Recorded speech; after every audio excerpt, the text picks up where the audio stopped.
Good morning. Happy Tuesday. I have Neuro Coffee in hand and it is perfect. All right. Busy Tuesday coming up. Quick housekeeping item. The intensive 19. I'm going to lock those dates in probably by the end of the week. It'll be in September, probably later in September. So be checking your calendars for that. Applications would open to those of you on the mentorship list. You can go to any post on billhartmanpt.com. At the end of those posts is a place where you can get on that list so you are first notified and get first dibs on application for the intensive 19. Okay, digging into today's Q&A. This is with Manuel. Manuel had a question in comparing the so-called back extension exercise, which is really, by traditional representation, it would probably be more of a hip-oriented activity in comparison to the reverse hyper, also probably misnamed and misapplied. One representation is an early representation of internal rotation. The other is a representation of late internal rotation. Both misused, both misapplied, and poorly executed. So there is a video on YouTube where we do discuss the reverse hyperactivity. So please go to that for any technical understanding that you may need. But this is a great discussion as far as how you might apply these two activities at certain times. And then we move it actually into a weightlifting perspective. So Manuel's a weightlifting coach. So we talk about where we would actually apply each of those activities to enhance our ability to perform the Olympic lifts. So thank you, Manuel, for this question. Everybody have an outstanding Tuesday, and I will see you tomorrow.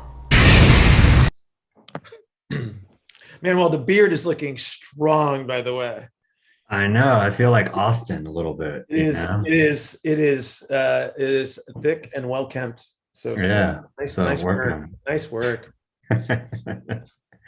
So, my question is, I was thinking about back extensions and reverse hypers, and I was wondering, would you say that the with a back extension that the IR is coming from the top down, so that it would be more of a later representation compared to a reverse hyper where the weight load is earlier?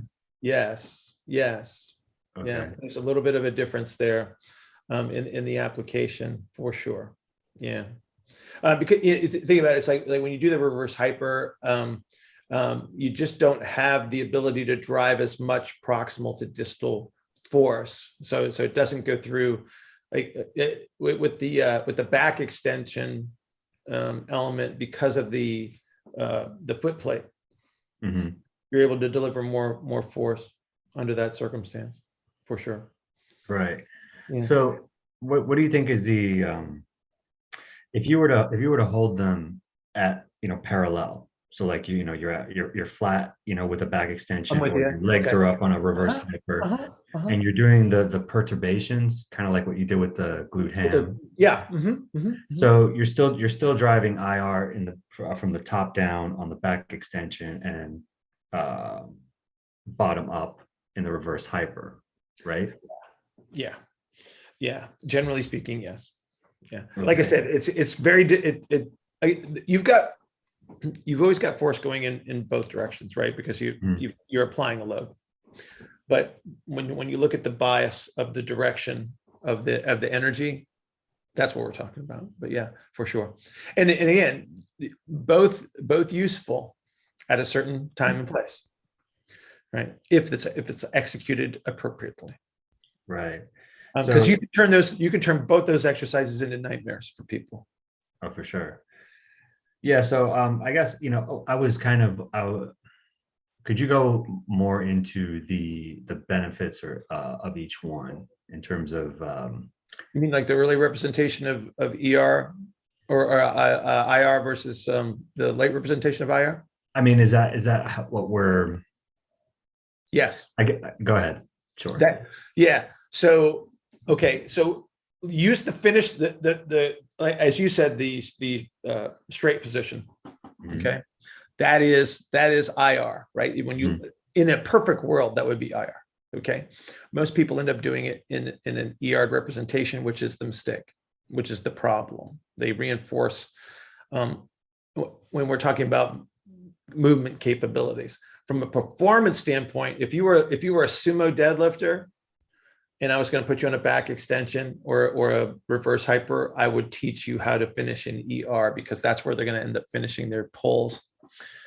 But generally speaking, you're going to want to finish those activities in IR, right? So if I was trying to teach somebody, like the late representation of IR is force into the ground below your center of gravity, right? Mm-hmm. Okay. That would be a back extension activity. And then again, making sure that they can deliver that in the IR representation. This is one of those benefits of like something like a Nordic. Mm-hmm. Okay. What the Nordic provides is the proximal shape change in the pelvis into an IR representation.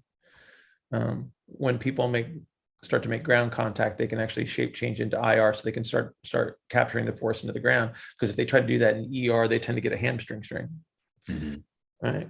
And so what the reverse hyper will do is that is the earlier representation. So that's the IR that's coming up, right? So I'm trying to hold the IR position as you're internally rotating the hip, right? And not turning it outward into ER.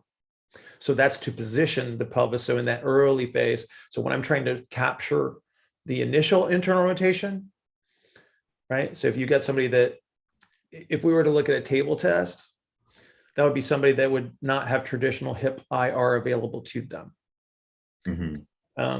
So a great way to do it is actually one leg at a time under that circumstance, by the way. Yeah, I remember talking about that. So because I was thinking, if you given the one would be earlier and one would be later, that it could be a progression from one to the next. So you could like start on a reverse hyper. Yeah. Oh yeah, absolutely. Yeah. Okay. So can I ask you a test question? Sure. Okay. Under most circumstances, what would you lead with? Would you lead with the reverse hyper, or would you lead with the back extension? The reverse hyper. There you go. Real simple. Nice. Yeah. I like that. That's good. Okay. Yeah. Useful. Yeah. And so, especially for the population that I deal with, I was just, thinking about ways to get that kind of early IR, so that they can do more efficient extensions, more efficient pulls, and also just get into better squat positions. Yeah, absolutely. Especially that I tell you what, that moment. Right before the second pull. Right before the second pull. Okay, reverse hypers. You get somebody that this, and you're going to know exactly who I'm talking about. They get to the second pull, and you could drive a small vehicle between their knees because they're turned out so much. You know what I'm talking about, right? It's like, that doesn't mean that they're not good lifters as far as the result is concerned. It's just, but when you talk about their execution, it's like the people that are really exaggerated into that ER representation. If you want to impact their second pull capabilities and their IR force, that would be the time to use the reverse hyper versus the back extension. Because they're not capturing the early IR position before. So then again, it's like right before the pull, because the second pull is proximal to distal. The position, right, for them to get into it is early.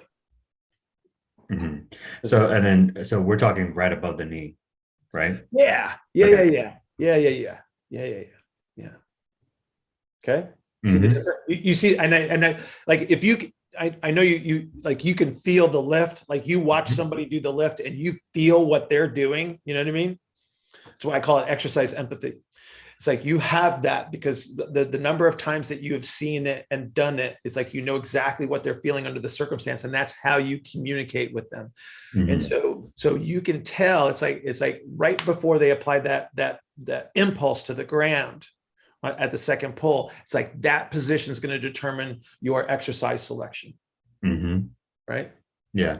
Because you do the right one at the right time, you get a great result. You do the wrong one at the wrong time, it's like, right? Yeah. Yeah. Okay. Good question. That's cool. Yeah. Thanks.